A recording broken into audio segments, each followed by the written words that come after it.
Jemaat Tuhan sekalian, Salam. Salam. Sekali lagi, Salam. Salam. Puji Tuhan, pagi ini beribadah bersama dengan kita, Bapak Orias Petrus Muda bersama dengan Ibu dan keluarga. Selamat datang lagi di Getsemani Taurus Timur, dan kami berdoa Tuhan menyertai Bapak Rudi dalam pengabdian selanjutnya.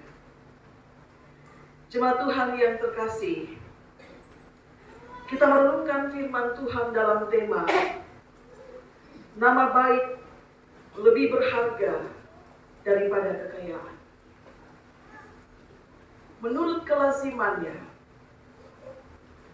manusia dikenal karena dua hal. Yang pertama, dia dikenal karena apa yang dimilikinya.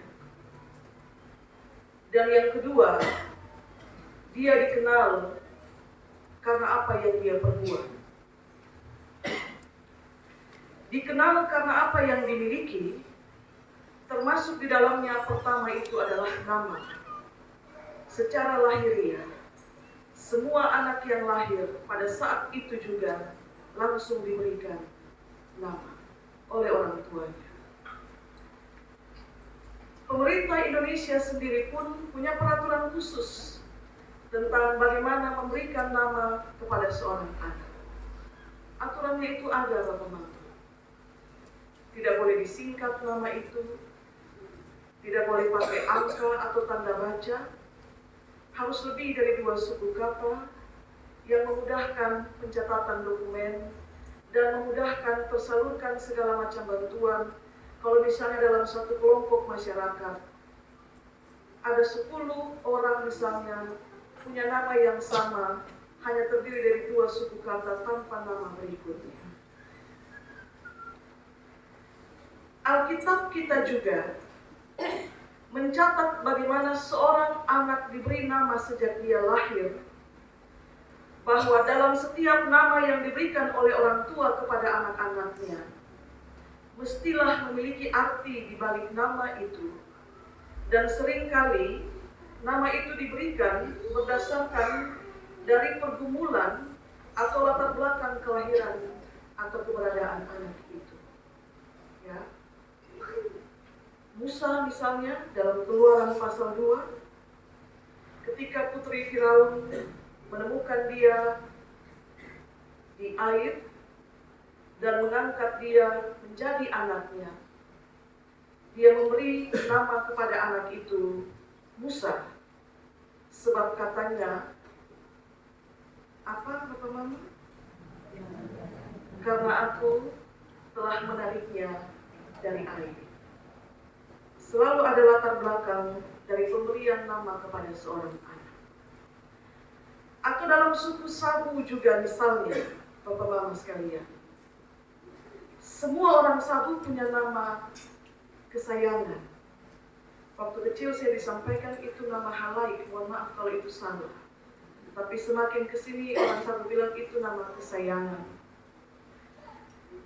Nama kesayangan itu diberikan kepada setiap orang yang dimulai dari anak-anak, berdasarkan dari nama lahiriahnya.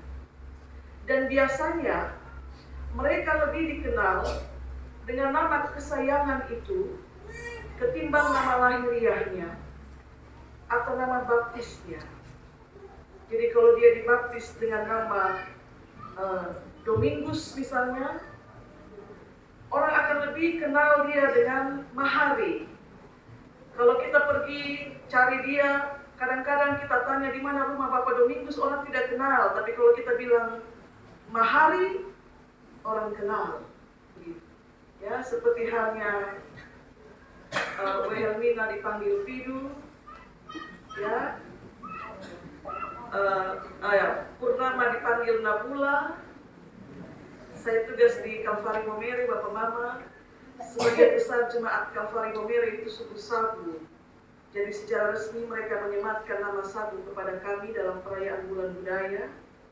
Dan saya pun nama Sabu itu Inake. Jadi kalau Bapak Mama panggil saya itu Inake, nanti saya menyaut.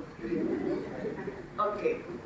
Itu kita bicara soal bagaimana pemberian nama itu diberikan.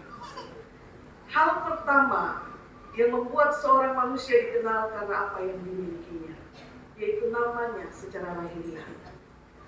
Hal kedua yang membuat seseorang dikenal karena apa yang dimilikinya adalah kepemilikan harta, kekayaan, termasuk di dalamnya karena dia punya jabatan membuat dia dikenal. Dalam cerita orang kaya dan Lazarus yang miskin dalam Injil Lukas, mengenal dua orang itu cukup mudah berdasarkan pada tampilan lahiriah mereka. Kalau melihat seorang laki-laki pakai jubah ungu dan kain halus, Injil Lukas menyebut dia sebagai orang kaya. Kalau melihat seseorang dengan pakaian yang buruk, badannya penuh dengan borok, anjing menjilat-jilat boroknya, dia kelaparan dan mengemis meminta makan di pintu rumah orang kaya, Alkitab menyebut dia sebagai orang miskin. Mudah mengenali seseorang dari apa yang dimilikinya berdasarkan harta kepemilikan dan juga jabatan-jabatannya. Tapi meskipun manusia dikenal dari nama dan juga mungkin kepemilikan harta, Alkitab menulis dalam bacaan kita pagi ini, nama baik lebih berharga daripada kekayaan besar. Nama baik yang dimaksudkan dalam ayat 1 itu bukan nama lahiriah yang indah-indah yang diberikan oleh orang tua kepada kita. Nama baik yang dimaksudkan itu bukan seperti misalnya Melati, Purnama Indah, bukan. Bukan itu yang dimaksudkan dengan nama baik dalam ayat 1. Nama baik yang dimaksudkan dalam ayat 1 adalah nama seseorang yang diindahkan karena perbuatan dan sikap hidupnya yang baik. Jadi dia berdampak. Kalau sikap hidup dan perbuatan kita buruk, jangan berharap nama kita akan baik. Kebaikan dan keburukan, nama kita sangat bergantung pada sikap hidup kita dan juga perbuatan-perbuatan yang kita lakukan. Tapi juga secara kasuistik, Bapak Mama, saudara-saudari sekalian. Sekali lagi ini kasuistik. Kebaikan dan keburukan namamu ternyata sangatlah juga bergantung pada siapa yang menceritakan namamu. Kalau namamu diceritakan oleh dia yang menyukaimu, dia menceritakan perbuatan-perbuatan baikmu. Tapi kalau namamu diceritakan oleh dia yang tidak menyukaimu, dia akan menceritakan perbuatan-perbuatan buruk. Meski mungkin itu diada-adakan. Saya kira itulah sebabnya kenapa pepatah tua mengatakan, fitnah itu lebih kejam daripada membunuh. Anda tidak perlu bunuh orang pakai pisau.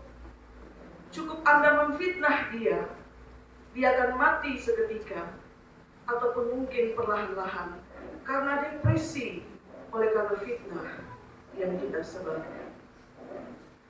Dan itu menjadi sesuatu yang dominan akhir-akhir ini, Bapak Ibu. Ya, realitas akhir-akhir ini, fitnah itu lebih kejam daripada membunuh. Dan mungkin masing-masing jemaat punya pengalaman tentang hal itu. Mengalami bagaimana dia diburuk-burukan, atau jangan sampai juga Anda memburuk-burukan seseorang. Karena itu saudara-saudari jemaat Tuhan yang terkasih, dengan namamu yang engkau peroleh sejak lahir, yang dengan nama itu juga engkau dibaptis, ingat, menyematkan nama yang indah itu mudah sekali, sangat mudah. Tapi menjaga kualitas nama baik itu susah. Orang tua kita sudah kasih kita nama yang indah. Tapi tugas kita selanjutnya bukan jaga keindahan nama itu, tapi menjaga kualitas kebaikan nama kita. Dan sekali lagi itu susah. Kenapa Bapak-Bapak? Karena dalamnya laut dapat diukur. Tapi dalamnya hati, siapa yang tahu? Siapa yang tahu dalamnya hati? Jangan serahkan tugas untuk menjaga nama baikmu itu kepada orang lain. Ini jaga baik-baik. Tidak. Engkau yang harus pertama-tama bertugas untuk menjaga nama baikmu sendiri. Berjuang untuk tetap menjaga nama baikmu. Kalau kau serahkan orang lain untuk menjaga nama baikmu, kalau misalnya dia punya kepentingan, dia akan menjaga terus nama baikmu. Tapi kemungkinan saat kepentingannya selesai, dia tidak lagi bertanggung jawab untuk menjaga kebaikan nama. Karena itu pertanyaannya, jemaat Tuhan yang terkasih, kalau saya harus menjaga nama baik saya, atau saya harus mulai membangun nama baik saya sendiri, bagaimana caranya? Kita melihatnya dalam ayat 2 sampai ayat 9 bacaan kita. Pertama, Bapak Mama sekalian, kalau dalam lingkungan sosialmu, engkau melihat ada orang kaya di situ, tapi juga ada orang miskin di situ, janganlah menjadi penjilat pada si kaya dan dengan kemudian merendahkan si miskin. Sebab kaya dan miskin itu hanya soal jumlah harta. Tapi keberadaan si kaya dan si miskin sebagai manusia sesungguhnya sama. Sama. Karena Tuhan menciptakan manusia. Dia tidak menciptakan manusia kaya dan manusia miskin. Dia menciptakan manusia. Nama baik kita dinilai dari cara kita memperlakukan manusia. Yang berikut Bapak Mama, kalau engkau kaya dan saudaramu miskin, jangan memakai kekayaanmu untuk menindas saudaramu yang miskin. Sebab sekali lagi, nama baikmu ditentukan bukan oleh seberapa banyak kekayaan. Kalau kau punya kekayaan yang banyak, kau dikenal sebagai orang kaya. Tapi caramu mentreatment sesamamu yang miskin, itu sangat menentukan kualitas nama baik. Caramu memanusiakan manusia. Demikian juga hal yang berikut dengan kebijaksanaan dan kebodohan, Bapak Mama sekalian. Sekali lagi Tuhan tidak menciptakan manusia bijak dan manusia bodoh. Tuhan menciptakan manusia yang kemudian kitab Kejadian menyebut bahwa dia melihat ciptaan itu sungguh amat baik. Dan sebagai ciptaan yang amat baik, saudara perlu mengingat, nama baik seseorang juga ditentukan oleh kebijaksanaannya menghadapi persoalan-persoalan hidup. Kalau rupa-rupa pergumulan itu terlalu berat dan kita menjadi lelah, capek karena pikul beban hidup, itu sesuatu yang wajar. Tapi kalau saudara muncul dengan penuh kebijaksanaan untuk menghadapi rupa-rupa pergumulan itu, kebijaksanaan itu akan menolongmu keluar sebagai orang yang layak untuk menjadi panutan. Saat engkau bijak menyikapi persoalan hidup, nama baikmu ada di situ. Engkau dikenal sebagai sosok yang bijak meskipun persoalan pergumulan datang bertubi-tubi. Saudara ingat Ayub ya? Ayub dikenal pertama karena dia bernama Ayub, karena dia punya nama lahiriah. Yang kedua, karena kesalehan hidupnya. Dan yang ketiga, Alkitab juga mencatat Ayub dikenal karena dia kaya. Dia punya semua. Selain kebijaksanaan Bapak Mama, nama baik kita ini juga penting. Juga ditentukan melalui sikap rendah hati dan juga takut akan Tuhan. Saat orang fasik melakukan perbuatan serong, untuk mendatangkan kekayaan dan kehormatan baginya.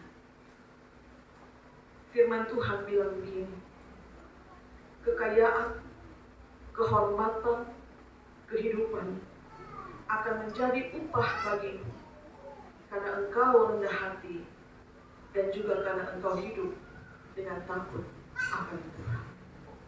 Jadi kalau kau rendah hati dan hidup takut Tuhan, tidak perlu melakukan perbuatan serong. Tuhan mengaruniakan kekayaan, kehormatan, kehidupan kepadamu sebagai upah. Dan Bapak Mama sekalian, tinggi hati itu mendahului kehancuran.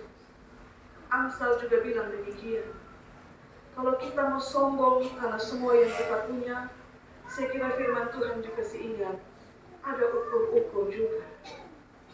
Sebab sekali lagi, tinggi hati itu mendahului kehancuran. Yang berikut, ini nasihat bagi para orang tua. Nama baik kita sebagai orang tua turut dijagai oleh sikap kita sendiri dalam mendidik anak-anak kita. Mendidik anak-anak itu tugas yang berat, tapi juga sekaligus menjadi tugas yang mulia.